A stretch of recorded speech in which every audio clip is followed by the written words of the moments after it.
Bonjour. Alors, cette séance, en fait, à la demande donc, de certains étudiants, je vais revenir au cours pour revoir avec vous certaines notions fondamentales de statistique inférentielle. Alors, je vais donc revenir au cours et traiter donc ces notions à travers, en fait, deux exercices. Les deux exercices, en fait, vous allez trouver le corrigé dans le livre. L'important, ce n'est pas tellement l'important est bon, le corrigé, donc vous l'avez. Ce qui est important ici, c'est la démarche, la méthode de travail. Alors, commençons par le premier exercice. L'exercice en fait, l'exercice 10 des travaux dirigés, séances 1 et 2. On cherche à étudier les dépenses moyennes en soins médicaux pour les personnes âgées de plus de 65 ans. À cette fin, on a estimé la dépense moyenne et l'écart type de dépenses à partir d'un échantillon. Les résultats obtenus sont les suivants. Pour donc, les 32 personnes âgées de plus de 65 ans, la dépense moyenne est égale à 1500 dirhams et l'estimation de l'écart type vaut ou est égale à 180 dirhams. D'accord, l'écart type a été estimé à 180 dirhams pour cette catégorie de personnes. Alors, première question, donner une estimation ponctuelle et une estimation par intervalle de confiance de la dépense moyenne et l'écart type des dépenses aux soins médicaux pour les personnes âgées de plus de 65 ans. D'accord? Alors, les questions qui restent, c'est en fait des questions en fait, c'est des tests à faire. D'accord? Donc, commençons. Donc, traitons d'abord la première question. Alors, la première chose, évidemment, comme d'habitude, c'est de présenter les données du problème. Donc, on va désigner par X le montant des dépenses mensuelles en soins médicaux de cette catégorie de personnes. Et on va supposer, pour pouvoir donc répondre aux différentes questions, on va supposer que la dépense est normale, c'est-à-dire que X suit la loi normale de paramètres M et sigma, où M désigne évidemment la dépense moyenne mensuelle en soins médicaux des personnes âgées de plus de 65 ans. C'est l'espérance de X en fait. Et sigma 2, c'est la variance des dépenses en soins médicaux de cette même catégorie de personnes. Alors, grand N désigne le nombre de personnes âgées de plus de 65 ans, c'est-à-dire en fait la taille de la population. Taille de la population âgée de plus de 65 ans.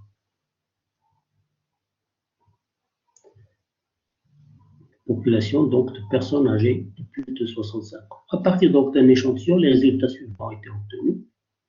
Pour N égale 32 personnes âgées de plus de 65 ans, donc la dépense moyenne, on a dit c'est 1500, et l'écart type a été estimé à 180 dirhams.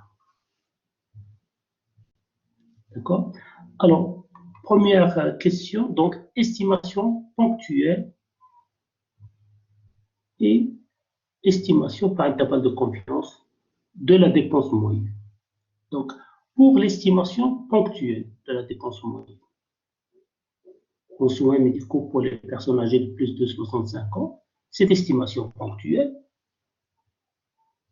nous a été donnée déjà. D'accord? On nous donne en fait la dépense, l'estimation de la dépense. D'accord? X bar égale 1500. Donc, pour l'estimation ponctuelle, aucun problème. D'accord? Elle est déjà donnée. X par ces 1500. Alors maintenant, pour l'estimation par intervalle de confiance. Alors, pour estimer par intervalle de confiance, un paramètre donné, il faut absolument disposer de l'estimateur de ce paramètre. D'accord? Et de la loi de cet estimateur. Alors, le meilleur estimateur de M, c'est la moyenne d'échantillonnage. Le meilleur estimateur de la dépense moyenne du paramètre M, donc, c'est la moyenne d'échantillonnage. Et cette moyenne d'échantillonnage suit généralement la loi normale de paramètre M et S2 sur N. D'accord? En supposant que le taux de sondage est faible. D'accord? Bon.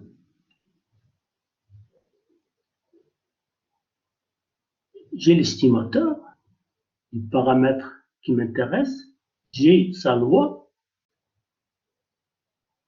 D'accord?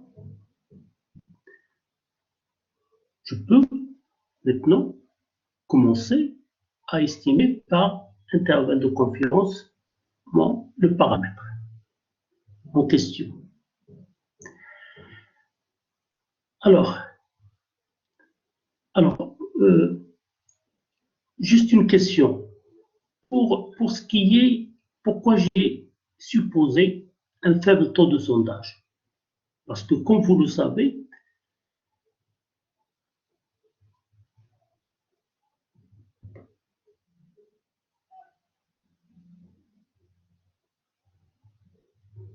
cette hypothèse est nécessaire. D'accord? Cette hypothèse est nécessaire pour pouvoir donc, ici, donc, l'hypothèse est nécessaire parce que le facteur d'exhaustivité, en fait, apparaît au niveau de la variance lorsqu'on considère un estimateur exhaustif. D'accord? Et notre problème ici, c'est que N n'est pas donné, la taille de la population. Est-ce qu'on connaît le nombre, la taille de la population des personnes âgées de plus de 65 ans? Non.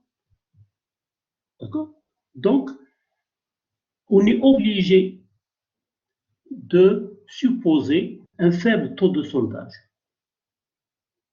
D'accord? Pour pouvoir utiliser un estimateur, en fait, non exhaustif. D'accord? Comme c'est le cas ici. Pour pouvoir donc se situer dans le cas non exhaustif. D'accord? On n'a pas le choix. Donc, on est obligé de faire cette hypothèse pour pouvoir, donc, pour éviter ce problème.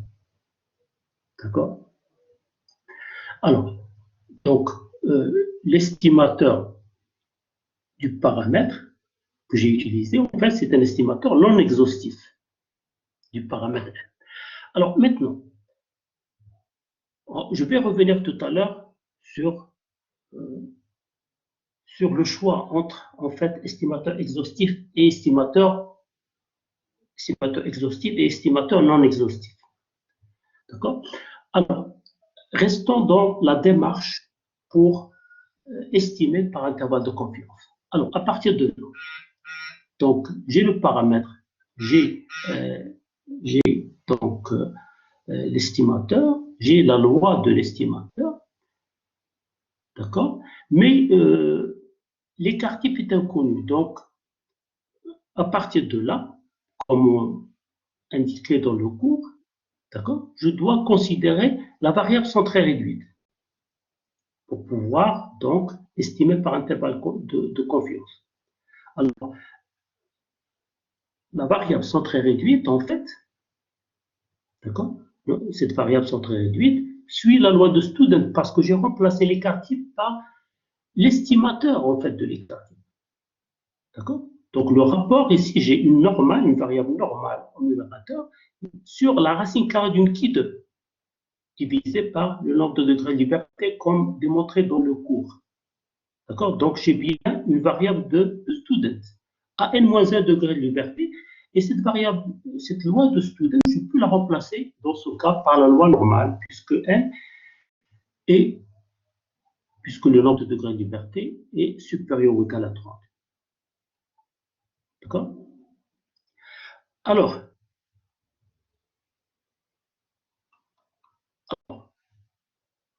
étape suivante, c'est le calcul des valeurs critiques, Z alpha sur 2. Le calcul de la valeur critique, Z alpha sur 2. Alors, comme indiqué dans le livre, la démarche est la suivante. Donc la démarche suivante pour estimer par intervalle de confiance le paramètre n, c'est d'encadrer dans une première étape la variable centrée réduite, c'est-à-dire z, pour pouvoir trouver tout simplement la valeur critique z alpha sur 2. D'accord? Donc, en utilisant une simple une table de la loi normale, on déduit tout de suite que z alpha sur 2 est dans ce cas égal à 1,96. Alors, à partir de là, une fois z alpha sur 2 trouvé, d'accord, je vais déduire à partir de là, donc, un encadrement pour le paramètre que je cherche. Paramètre qui m'intéresse, c'est-à-dire, dans ce cas, la dépense moyenne, c'est-à-dire M, que j'ai appelé M.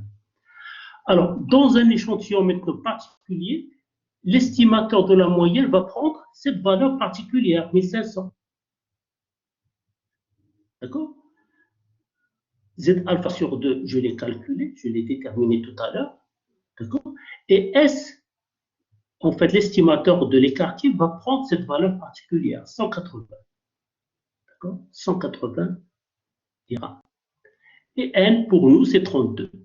N, pour nous, c'est 32. D'accord? Aucun problème, donc, pour déterminer, pour encadrer, en fait, le paramètre N. Donc, finalement, voilà ce qu'on trouve comme, en fait, intervalle de confiance pour le paramètre N. Donc, 95 chances sur 100 que notre paramètre N, en fait, appartient à l'intervalle, à cet intervalle. Et 438, 1562 dirhams. D'accord? 95 chances sur 100 que la dépense moyenne, donc, varie entre 1438 dirhams et 1562 dirhams dans ce cas.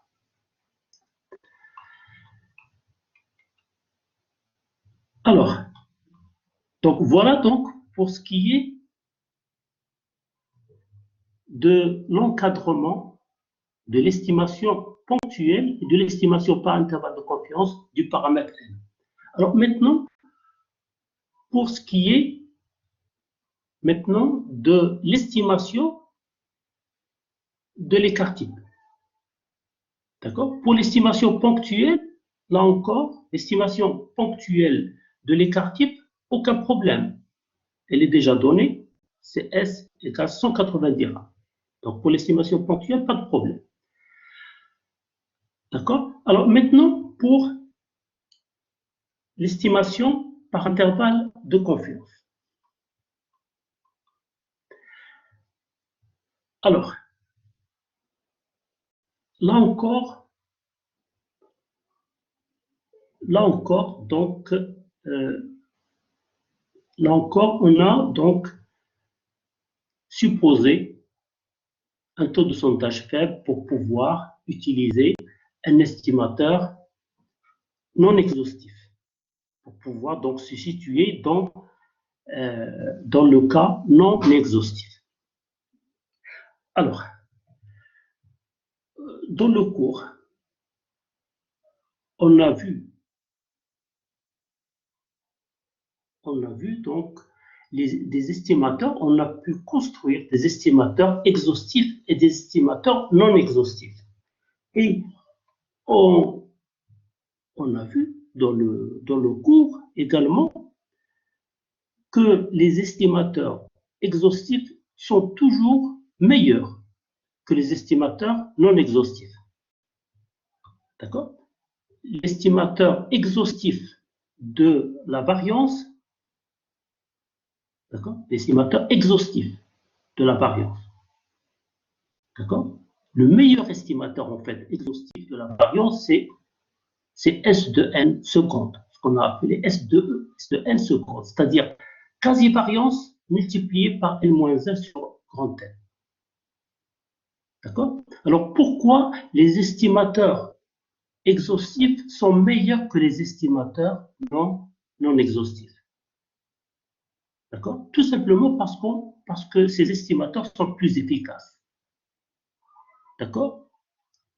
Comme on l'a vu dans le cours. Ils sont plus efficaces. D'accord? Et ils sont plus efficaces, pourquoi? Qu'est-ce que ça veut dire plus efficace? Ça veut dire que, en quelque sorte,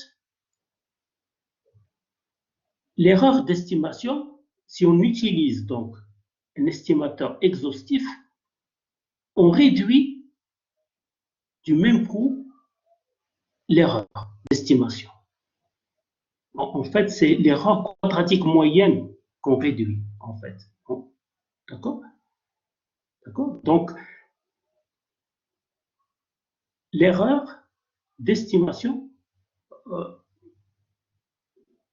pour schématiser, l'erreur d'estimation est réduite, d'accord? L'erreur d'estimation est réduite, d'accord? L'erreur d'estimation, donc, des estimateurs, l'erreur d'estimation, donc, est réduite lorsqu'on utilise un estimateur exhaustif. D'accord? On dit que les estimateurs exhaustifs sont plus efficaces que les estimateurs non exhaustifs. D'accord? Et ici, quel que soit en fait le paramètre considéré, quel que soit le paramètre considéré, donc on a montré dans le cours que toujours les estimateurs exhaustifs, d'accord?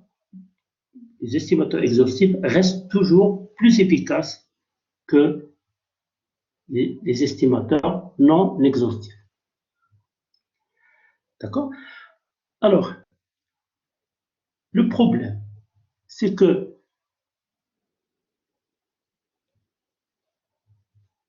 le problème avec les estimateurs exhaustifs, c'est que grand N, la taille de la population, cette taille est généralement inconnue. Généralement, on ne nous donne pas la taille de la population. De plus, le taux de sondage est généralement faible. D'accord? Le taux de sondage est généralement faible, donc on peut se permettre, on peut en fait assimiler le sondage effectué à un sondage, on peut assimiler donc le sondage effectué à un sondage avec remise. D'accord? Ainsi, un sondage non exhaustif. D'accord? Donc on peut se permettre, d'accord? Le taux de sondage faible nous permet de nous situer, d'accord? De nous situer dans le cas non exhaustif.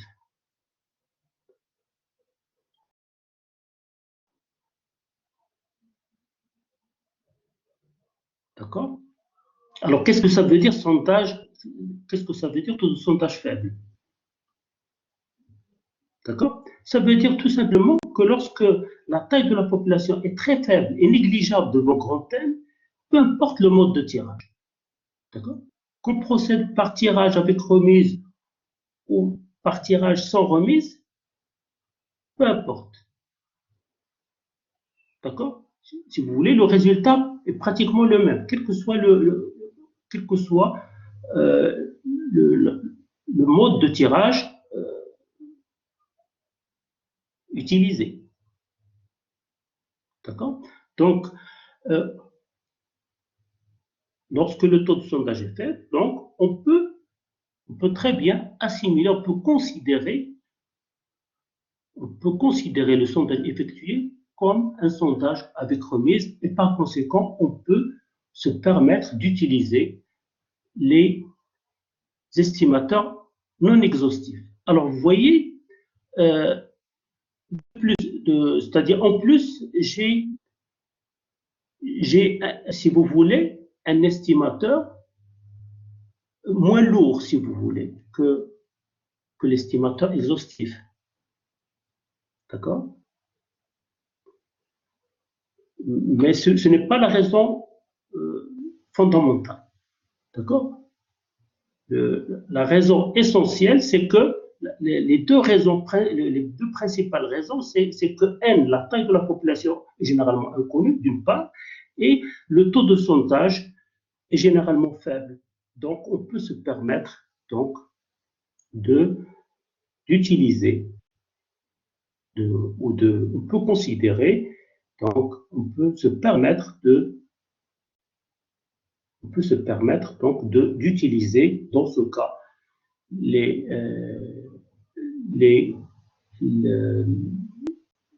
estimateurs donc non exhaustifs. D'accord? Alors, et cela est valable pour les autres estimateurs. Donc, j'ai pris ici l'exemple de l'estimateur de la variance, mais on peut raisonner, on peut faire la même remarque au niveau pour les autres estimateurs qu'on a vus pour le coup. Alors, à partir de là, d'accord, si je veux estimer, si je veux donc encadrer, si je veux estimer par intervalle de confiance la variance ou l'écart. D'accord? Ici, il s'agit d'estimer par intervalle de confiance l'écart type. Alors, pour pouvoir estimer par intervalle de confiance un paramètre, on a dit, il faut connaître l'estimateur de ce paramètre et la loi de l'estimateur de ce paramètre. Alors, je veux donc ici encadrer l'écart type. D'accord?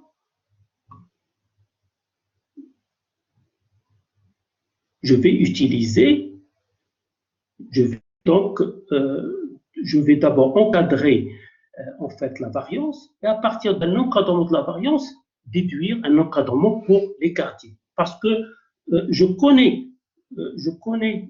sais comment, je connais donc l'estimateur de la variance et je connais la loi de l'estimateur de cette variance sans problème. Alors, dans le cours, on a vu qu'il suffit de multiplier par n-1 et diviser par sigma 2 pour obtenir une variable de qui 2. D'accord? Il suffit de multiplier n-1, il suffit de multiplier donc l'estimateur de la variance par n-1 et diviser par sigma 2, comme on l'a fait ici, pour trouver donc une qui 2, une variable de qui 2 à n-1 degré de liberté. D'accord? Donc, j'ai ici la loi de ce rapport. Donc, qu'est-ce que je vais faire? Je vais d'abord donc encadrer ce rapport et déduire à partir de là un encadrement pour le paramètre qui m'intéresse. Donc, je vais commencer d'abord par encadrer le rapport pour pouvoir trouver, comme d'habitude, les valeurs critiques. Mais ici, il s'agit de la loi de qui 2, c'est-à-dire une loi qui n'est pas symétrique. D'accord? Donc, je dois en fait calculer deux valeurs critiques, à savoir la valeur qui 2 à moins alpha sur 2 et la valeur qui 2 alpha sur 2. Alors, en utilisant la table de la loi du qui 2, d'accord, on trouve facilement donc les valeurs critiques. D'accord? Les valeurs critiques dont on a besoin. D'accord? Alors, j'ai les valeurs critiques, d'accord? Donc, j'ai encadré le rapport. À partir de ce rapport, à partir de l'encadrement de ce rapport, je vais déduire donc un encadrement pour, en fait, les quartiers. Et le tour est joué. D'accord?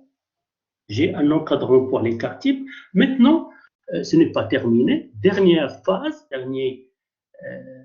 dernière étape, c'est de considérer donc un échantillon particulier. Je vais considérer le même échantillon particulier que celui de l'énoncé, évidemment. Alors, dans l'échantillon particulier, la variance, en fait, l'estimateur de la variance, d'accord, va prendre cette valeur particulière dans l'échantillon. D'accord? Qui de alpha sur 2, je l'ai déjà calculé tout à l'heure, utilisant donc une table. D'accord? N, c'est 32 pour nous. N, c'est la taille de l'échantillon considéré. Donc, aucun problème. Donc, pour donc, encadrer, en fin de compte, les quartiers. D'accord? Alors, la démarche utilisée pour, en fait, estimer par intervalle de confiance reste la même, quel que soit, en fait, le paramètre qui nous intéresse, le paramètre considéré. D'accord? Qu'il s'agit d'une proportion, qu'il s'agit de la moyenne, du paramètre M, qu'il s'agit de la variance, c'est toujours la même démarche. D'accord? Alors, on va voir en fait, on va voir maintenant l'exercice net pour rester toujours dans l'estimation par intervalle de confiance. Donc, on va considérer l'exercice 9 maintenant. Et on va voir en fait que la démarche est exactement la même. On va en fait ici estimer, encadrer la différence de deux paramètres. Et on va voir en fait que la démarche est exactement la même que tout à l'heure. D'accord? Alors, commençons d'abord par les données du problème. D'accord? Présentons d'abord les données du problème. Alors, une entreprise E vend un produit X dans deux pays notés 1 et 2. Soit P1 et P2, les parts de marché de cette entreprise dans les pays 1 et 2 respectivement. Dans le pays 1, une enquête a montré que sur 10 000 personnes interrogées, 5 245 achetaient le produit X. Dans le pays 2, une enquête a montré que sur 15 000 personnes interrogées, 6 150 achetaient le produit X. Alors, première question, donner une estimation ponctuelle et une estimation par intervalle de confiance au seuil de 5% pour la différence P1 moins P2 des parts de marché occupées par ce produit dans ces deux pays. D'accord? Donc, première chose à faire, c'est de présenter les données du problème. D'accord? Alors, P1 désigne, on va désigner par P1 la part de marché de l'entreprise dans le pays 1. Et en fait, c'est Y1 sur N1. Y1, en fait, c'est quoi? C'est en fait le nombre d'acheteurs du produit X dans le pays 1 sur le nombre total d'acheteurs dans le pays 1. D'accord? P2, c'est la part de marché de l'entreprise dans le pays 2. Alors, on dispose de deux échantillons particuliers. L'échantillon E1 pour le pays 1 conduit à une part de marché empirique égale à combien? 5245 sur 10 000. D'accord? On obtient une part de marché empirique de 52% environ, avec N1 égale 10 000, dimension donc de E1. Dimension de l'échantillon E1.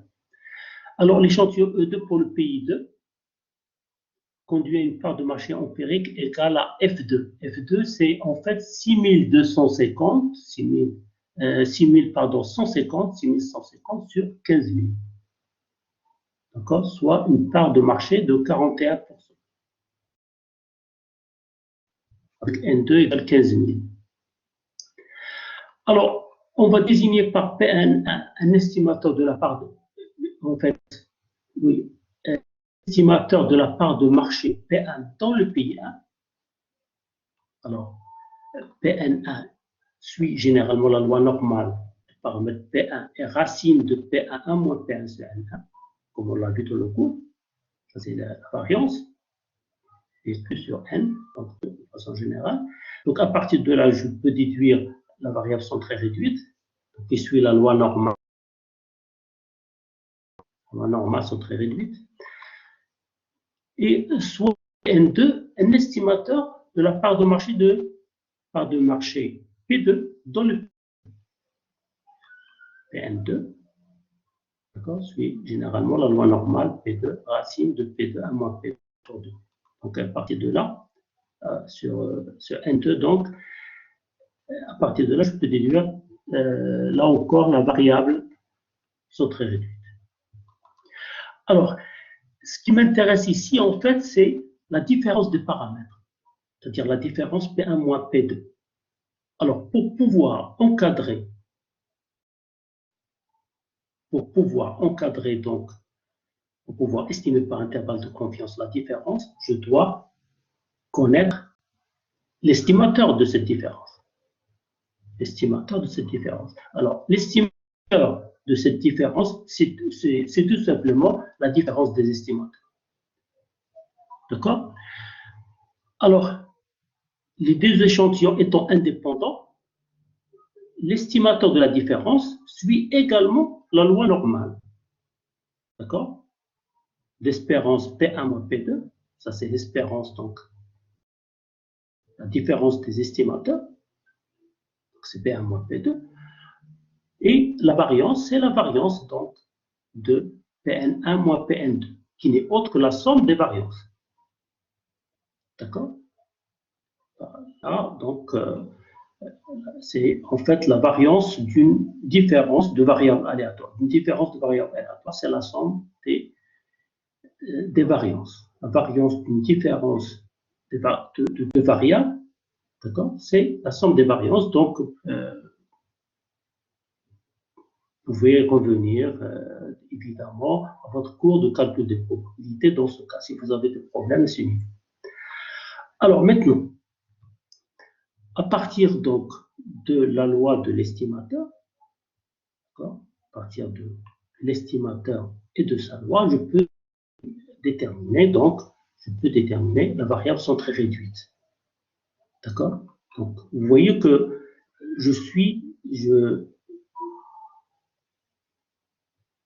en fait, je procède de la même façon qu'auparavant. D'accord? Pour pouvoir donc encadrer, pour pouvoir estimer par intervalle de confiance, en fait, la différence des paramètres. Alors, pour l'estimation ponctuelle de la différence P1 moins P2, pour l'estimation ponctuelle, d'accord, de la différence P1 moins P2, d'accord, l'estimation ponctuelle de la différence P1 moins P2, c'est la différence F1 moins F2, tout simplement. D'accord?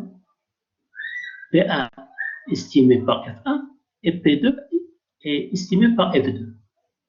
P2 est estimé par F2. Donc, une estimation ponctuelle de la différence des paramètres est donnée par F1 moins F2, c'est-à-dire 0,5245 que j'ai calculé, c'est-à-dire 0,5245, en fait, c'est 5245 sur 10 000. Moins 0,41, c'est-à-dire 6150 divisé par 15 000. D'accord? Et le taux est joué. J'ai une estimation ponctuelle de la différence, P1 moins P2. Maintenant, l'estimation de l'écart type. L'estimation de l'écart type, il suffit donc d'estimer,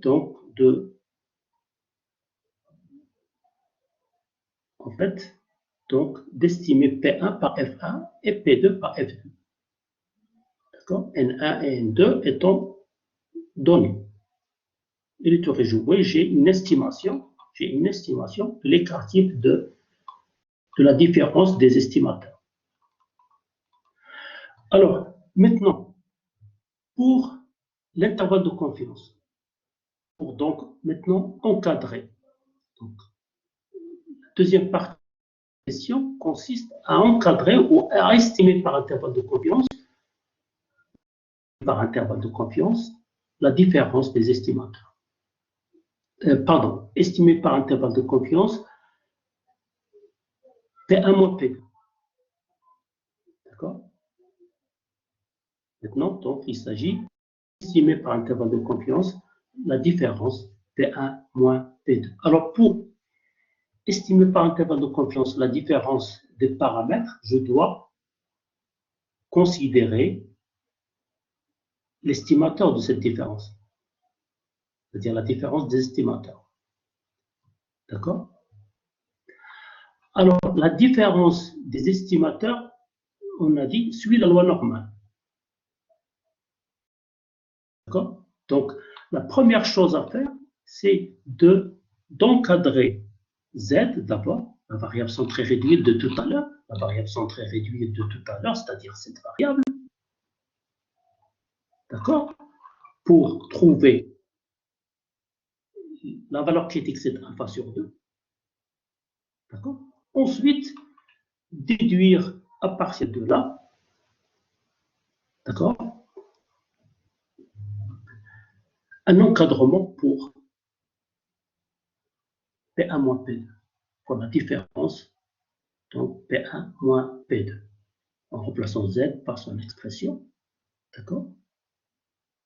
Ensuite, déduire à partir de là, donc un encadrement pour P1 moins P2.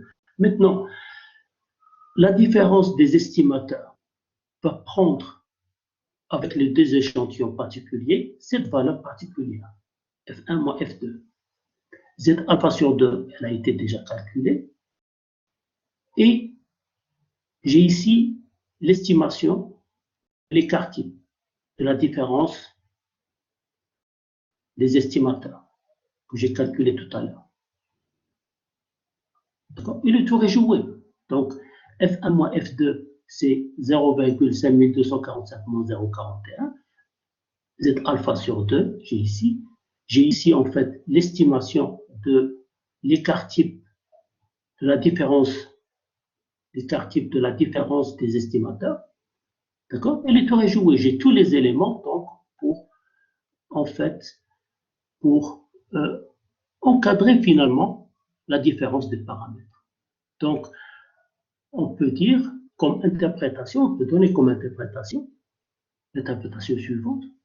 Il y a 95 chances sur 100 que la différence de part de marché entre le pays 1 et le pays 2 soit comprise entre, en fait, 10,2% et 12,7%. Voilà, donc, vous voyez que la démarche pour estimer par intervalle de confiance est exactement la même que tout à l'heure. Quel que soit, en fait, le paramètre considéré, d'accord, on procède de la même façon, donc, pour estimer par intervalle de confiance. Alors, maintenant, voilà donc pour l'estimation par intervalle, de confiance. Alors maintenant, pour ce qui est maintenant des tests, alors je vais donner ici un premier aperçu des tests de façon générale, mais on va revenir évidemment, par la suite aux problèmes de test, d'accord, de plus près, d'accord, pour considérer différents cas. Mais là encore, la démarche, on va constater en fait que la démarche est la même, quel que soit en fait le test à effectuer, qu'il s'agit d'un test paramétrique de signification, d'un test paramétrique de comparaison ou d'un test d'adéquation de tests non paramétriques. Alors revenons à l'exercice 10. Deuxième question, peut-on dire que les personnes âgées de plus de 65 ans dépensent en moyenne 1600 dirhams en soins médicaux? D'accord? Peut-on dire que les personnes âgées de plus de 65 ans dépensent en moyenne 1600 dirhams? Donc,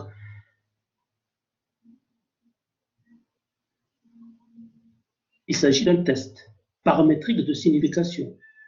D'accord? Donc, je veux tester l'hypothèse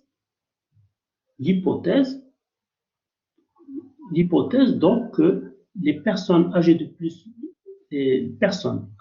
de 65 ans dépensent en moyenne 1600 dirhams. Donc, ou bien ils dépensent 1600, ou bien ils dépensent une somme différente de 1600.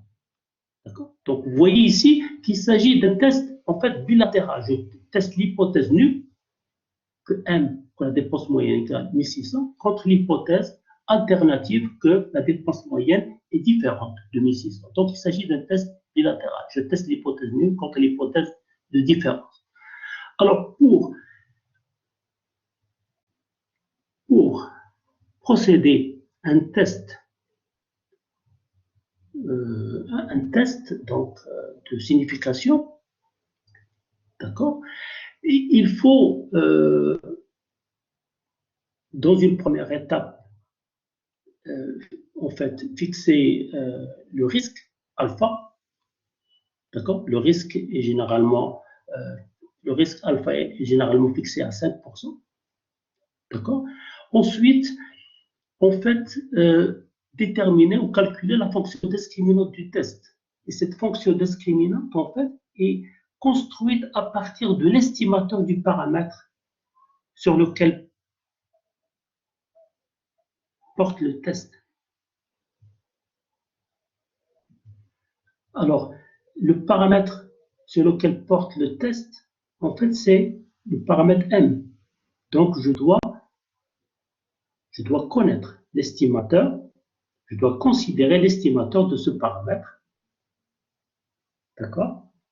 Et la loi de ce paramètre, je dois connaître aussi la loi de l'estimateur. Alors, le problème ici, c'est que la dépense, c'est-à-dire l'écart type, en fait, l'écart type est inconnu. L'écart type est inconnu. On nous a donné ici une estimation de l'écart type. Donc, l'écart type est inconnu, donc je dois, en fait, considérer la variable centrée réduite et je remplace l'écart type par l'estimateur. Alors, si je procède de cette façon, j'obtiens, comme indiqué tout à l'heure, j'obtiens donc en fait une variable de student à 31 degrés de liberté. Donc, une variable de student, une loi de student que je peux remplacer en fait par la loi normale, puisque n est supérieur ou égal à 30. Alors, sous l'hypothèse nulle maintenant, la fonction discriminante du test s'écrit x bar moins. Donc, il suffit de remplacer la dépense moyenne M par l'hypothèse nulle, c'est-à-dire M égale 1600. Dans ce cas, M la remplace par 1600. Toute chose égale par ailleurs. D'accord? Alors, au seuil alpha égale 5%, Z alpha sur 2 égale 1,96. D'accord? À ce seuil correspond donc un Z alpha sur 2 égale 1,96. Donc, je déduis à partir de là que la région d'acceptation, c'est la région moins 1,96, 1,96, puisqu'il s'agit d'un test bilatéral. D'accord? La région d'acceptation, c'est cet intervalle, et la région de rejet, j'ai deux régions de rejet. La région moins l'infini, moins 1,96, et la région 1,96 plus l'infini. Donc, maintenant, avec l'échantillon disponible, je peux calculer la valeur de la fonction discriminante du test. D'accord? Donc, dans l'échantillon particulier, x bar va prendre cette valeur particulière, 1500. L'estimateur de la moyenne va prendre cette valeur particulière. D'accord? Et l'estimateur de l'écart type va prendre cette valeur 180. Évidemment, je n'ai pas le choix, je prends les données de l'échantillon, donc les données donc disponibles, donc sur l'échantillon indiqué ou mentionné par l'énoncé. D'accord? Je n'ai pas le choix. D'accord? Maintenant, la taille de l'échantillon, c'est 32, elle est réjouée. Vous voyez l'intérêt, par exemple, de remplacer, de considérer la fonction discriminante sous l'hypothèse nulle. Donc, elle va nous permettre, cette procédure, cette façon de faire, va nous permettre de comparer, en fait, l'estimation et l'hypothèse nulle. D'accord? 1500 et 1600. 1500 et 1600. D'accord? Si la différence est très grande, d'accord? Ça veut dire que l'hypothèse nulle doit être rejetée. D'accord? On ne peut pas accepter l'hypothèse nulle, que m égale 1600. Si, par contre, la différence est faible, dans ce cas, on va dire, si la différence est faible, dans ce cas, on va pouvoir accepter l'hypothèse nulle. Donc, pour schématiser, d'accord? Voilà, si vous voulez, voilà l'idée. D'accord? Alors, si on calcule donc la valeur de la fonction discriminante, on trouve moins 3,14. Et moins 3,14 est inférieur à moins 1,96. Donc, on se trouve ce côté-là, c'est-à-dire de la région de rejet de l'hypothèse nulle. D'accord? Donc, H0 doit être rejeté ici. Donc, on va dire, à partir des résultats de l'échantillon avec un risque égal à 5%, on ne peut pas accepter l'hypothèse nulle selon laquelle les personnes âgées de plus de 65 ans dépensent en moyenne 1600 dirhams pour les soins médicaux. D'accord? On peut même dire que la dépense moyenne est plutôt inférieure à 1600. Plutôt inférieure. D'accord? Donc, en tout cas, l'hypothèse nulle ne peut pas être acceptée dans ce cas, au risque égal à 5%, évidemment. Risque généralement donc admis. Généralement, donc, on fixe généralement le risque à 5%. Alors, maintenant, troisième et dernière question de cet exercice, peut-on dire que l'écart type de dépenses est inférieur à 200 dirhams?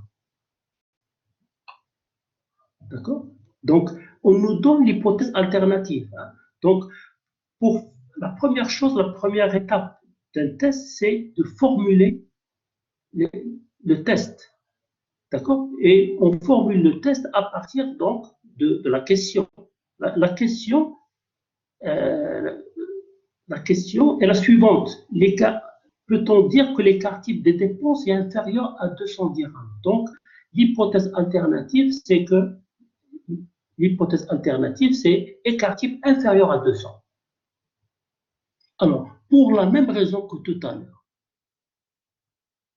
d'accord? Pour faire un test donc sur un paramètre, il faut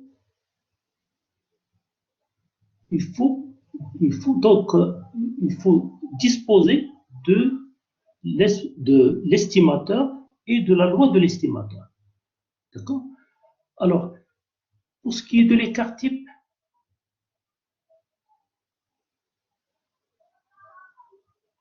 pour les tests sur l'écart type, d'accord, on passe toujours un test sur la variance, étant donné que la variance, c'est le carré de l'écart type. D'accord? Donc, et je connais la loi, je connais donc l'estimateur on a construit donc un estimateur pour la variance. D'accord? Et on sait déduire la loi. Et on sait donc déterminer la loi de l'estimateur. Donc, aucun problème. Donc, pour les tests sur l'écart type, d'accord, on passe en fait pour les tests pour donc procéder à des tests sur l'écart type, d'accord, au lieu donc de procéder à un test sur l'écart type, on procède à un test sur la variance, d'accord, pour les raisons que je viens d'indiquer. Alors, donc maintenant, comme je vais formuler le test, je vais formuler le test de la façon suivante. Donc, l'hypothèse nulle, c'est toujours variance égale 200 au carré. D'accord? Variance, c'est 200 au carré parce que l'écart type, c'est 200. Donc, variance,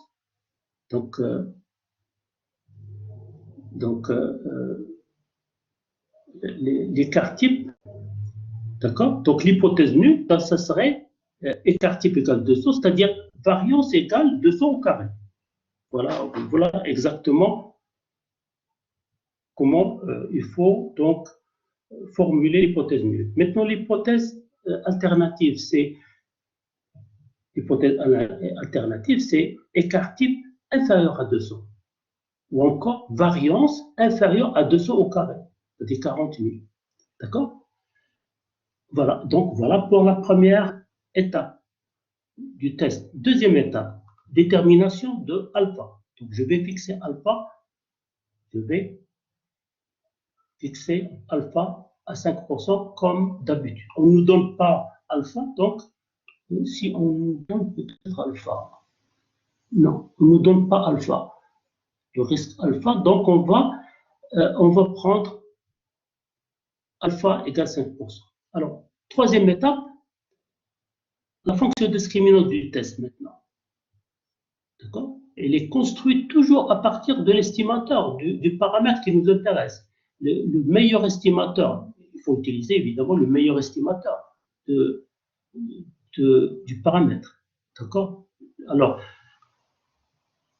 l'estimateur de la variance, le meilleur estimateur de la variance, c'est S de n. D'accord? Multiplié par n-1 divisé par la variance, j'ai une variable du qui 2. D'accord? Le rapport, d'accord, donc suit la loi de qui 2 à n-1 degré de liberté. Ici, j'ai la fonction discriminante sous l'hypothèse nulle. D'accord? Pour la même raison que j'ai donnée tout à l'heure. D'accord? Pour pouvoir comparer. Donc, vous voyez que les étapes sont les mêmes que tout à l'heure. Donc, maintenant, quatrième étape, la région d'acceptation et région de rejet de l'hypothèse nulle. Alors ici, il s'agit d'un test. Il s'agit d'un test unilatéral à gauche. D'accord? Tout à l'heure, j'avais un test bilatéral. D'accord? Alors,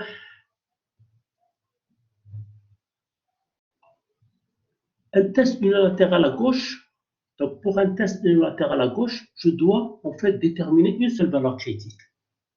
Alors, pour un test, lorsque le test est unilatéral à gauche, la région de rejet se trouve à gauche, se trouve de ce côté-là. Donc, j'ai à déterminer la valeur critique qui de à moins alpha. D'accord? Alors, en utilisant une table, on obtient tout de suite 19,281 comme valeur critique, qui de à moins alpha. Alors, cette valeur critique, d'accord, elle est telle que la probabilité que qui de soit supérieure à cette valeur critique, qui de à moins alpha, probabilité que qui de soit supérieur à cette valeur critique, qui de à moins alpha, probabilité est égale à moins alpha.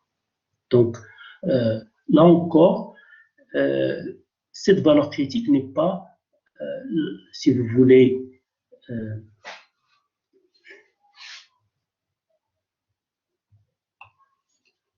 cette notation n'est pas fortuite. là encore, Q de 1 moins alpha, c'est la valeur critique telle que la probabilité que Q2 soit supérieure à cette valeur critique égale 1 moins alpha. C'est pourquoi je l'ai noté Q2 1 moins alpha. D'accord? Alors, donc la région d'acceptation, c'est cette région-là. D'accord? C'est la région Q2 plus l'infini. C'est la région 19,281 plus l'infini. Ça, c'est la région d'acceptation. La région de rejet, évidemment, c'est cette région. C'est la région, en fait, 0, 19,281. Alors, le crochet est fermé. C'est-à-dire, donc, la région d'acceptation comprend cette valeur critique, comprend la valeur critique, par convention. Alors maintenant, dernière étape, c'est la règle de décision. D'accord? Donc, je vais en fait calculer la valeur de la fonction discriminante, calculer donc la valeur de la fonction discriminante du test sous l'hypothèse nulle, d'accord? Et lui te réjouir.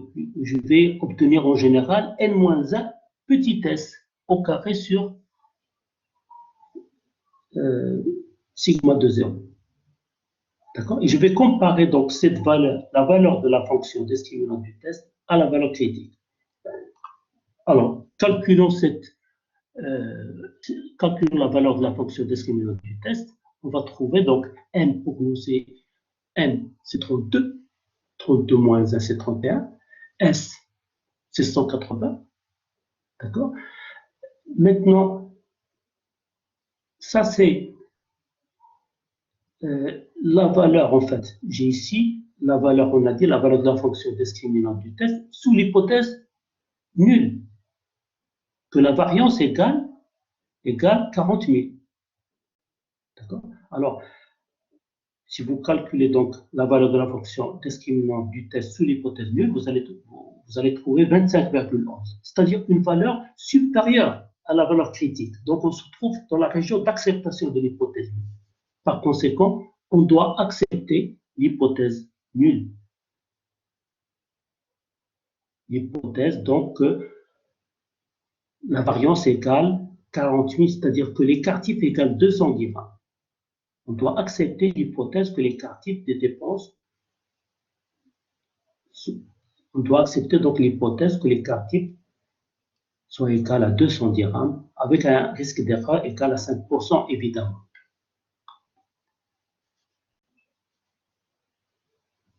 D'accord? La différence, donc, doit être considérée comme non significative, due, en fait, au hasard, aux fluctuations d'échantillonnage. D'accord? Alors, donc, vous voyez que, en fait, les étapes du test sont exactement les mêmes que tout à l'heure. D'accord?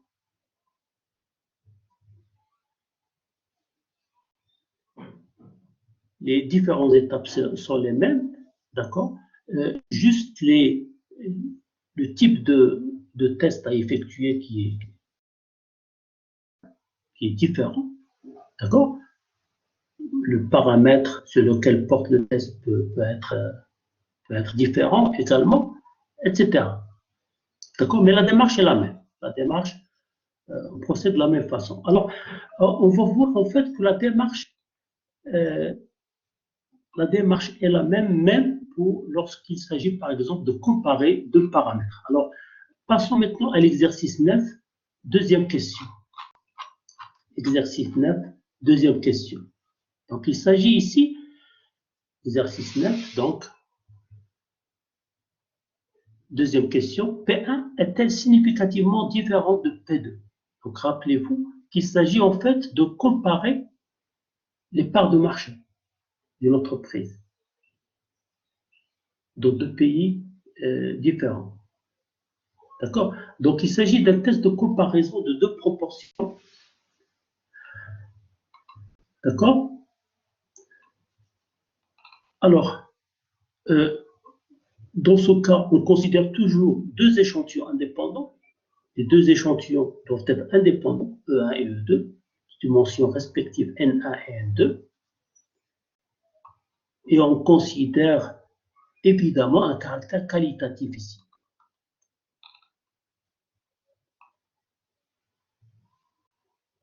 D'accord? Avec une fréquence donc empirique 1 dans l'échantillon E1, Fn2 dans l'échantillon E2.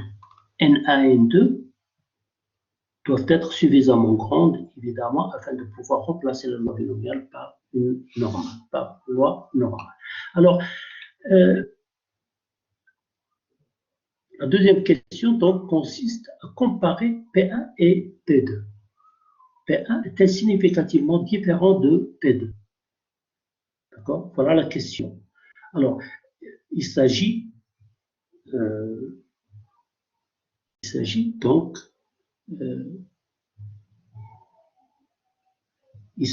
d'un test en fait bilatéral, parce que je teste, il s'agit de tester la différence.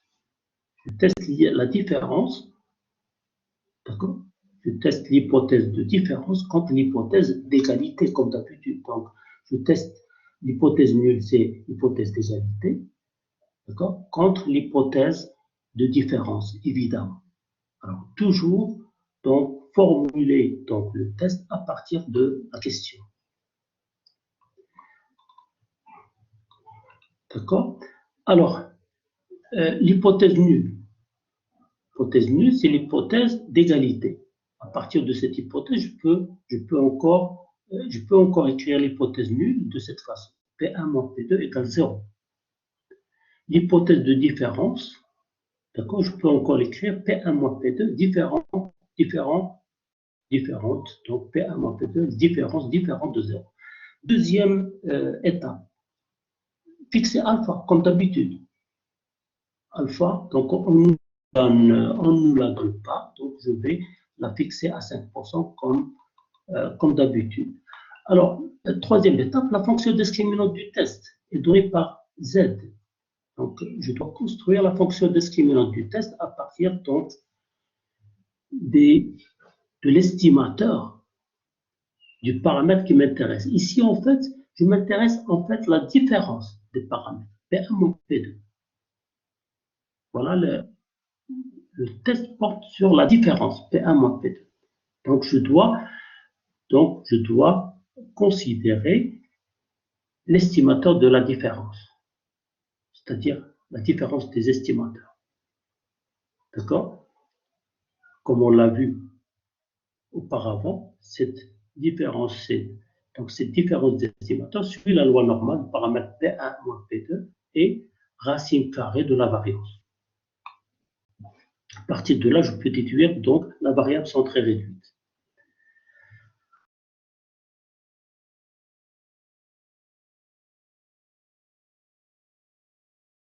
D'accord? Alors, la fonction s'écrit donc Pn1 moins Pn2 sur l'écart.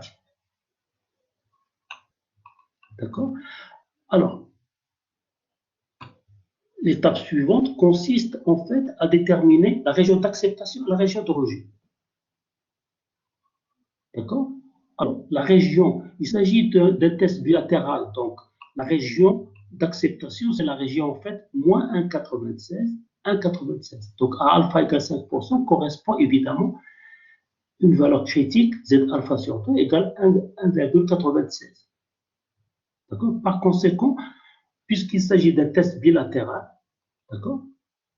Alors, je note toujours Z alpha sur 2 pour lorsque j'ai un intervalle en fait. Lorsqu'il s'agit d'un test bilatéral. D'accord? Je note Z alpha lorsque il s'agit d'un test bilatéral, comme on va le voir dans la partie test. Dans la partie dans la partie TD sur les tests. Travaux dirigés sur les tests statistiques. D'accord? Donc ici, l'intervalle, en fait, l'intervalle d'acceptation, c'est l'intervalle moins 1,96, 1,96. D'accord? Cet intervalle, donc, représente la région d'acceptation de l'hypothèse nulle. Et à l'extérieur de cet intervalle, évidemment, j'ai les régions de rejet. D'accord? Les deux régions de rejet. J'ai la région moins l'infini, moins 1,96, comme tout à l'heure, et 1,96 plus l'infini. Donc vous avez constaté que les bornes, la région d'acceptation, d'accord, contient les bornes inférieures et supérieures, d'accord, par convention, en fait. Alors, dernière étape, c'est règle de décision. Maintenant, je vais calculer la valeur de la fonction discriminante du test, d'accord, à partir des deux échantillons particuliers disponibles, d'accord. Si je calcule la valeur de la fonction discriminante, voilà ce que je dois trouver. Donc, en fait, une valeur largement supérieure à 1,96. Donc, vous voyez que je ne peux pas accepter l'hypothèse nulle. D'accord? L'hypothèse nulle n'est pas acceptable. La différence est trop grande. La différence est trop grande. D'accord? Il faut schématiser. La différence est trop grande. Donc, je ne peux pas accepter l'hypothèse nulle. H0 doit être rejeté. P1, je vais considérer que P1 est significativement différent de P2.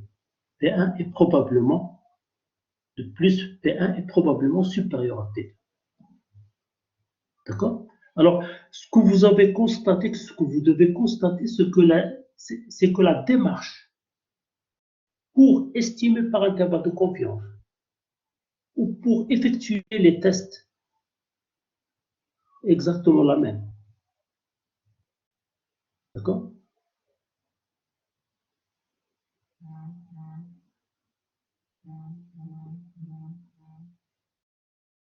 Voilà ce que vous devez constater.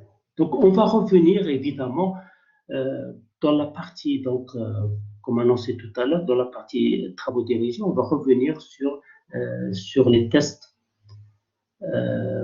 pour évidemment évoquer les différents cas qui se présentent. On va s'arrêter à ce niveau et à la prochaine.